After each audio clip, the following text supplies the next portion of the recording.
નમસ્કાર, આપ જોઈ રહ્યા છો યુટીસી ન્યૂઝ।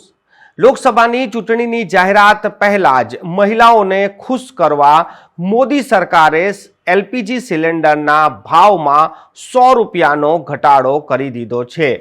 એલપીજી સિલિન્ડરને લઈને ગત ચૂંટણીઓમાં ખૂબ જ પ્રચાર થયો છે। એલપીજી સિલિન્ડર જે પાછલા સમયમાં 450 રૂપિયાનો મળતો હતો એ યુપીએના સમયમાં જ્યારથી એનડીએની સરકાર આવી છે એલપીજીના ભાવ સતત આસમાને પહોંચ્યા છે અને 450નો સિલિન્ડર 1000 રૂપિયા સુધી પણ પહોંચી ગયો છે।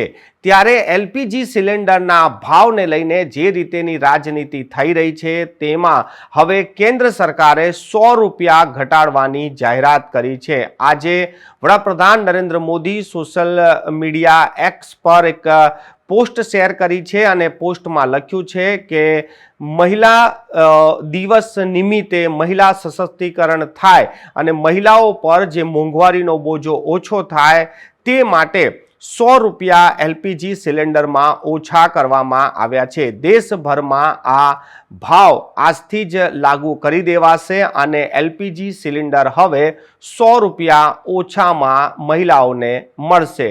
જો કે આ વધતી જતી મોંઘવારીમાં જ્યાં ગેસના સિલિન્ડરના ભાવ બમણા થઈ ગયા હતા ત્યાં 100 રૂપિયા ઘટાડવાથી મહિલાઓ કેટલી ખુશ થશે અને તેમના રસોડાનું બજેટ કેટલું ઘટશે તે તો આવનારો સમય બતાવશે કે પછી તે મહિલાઓ જ બતાવશે।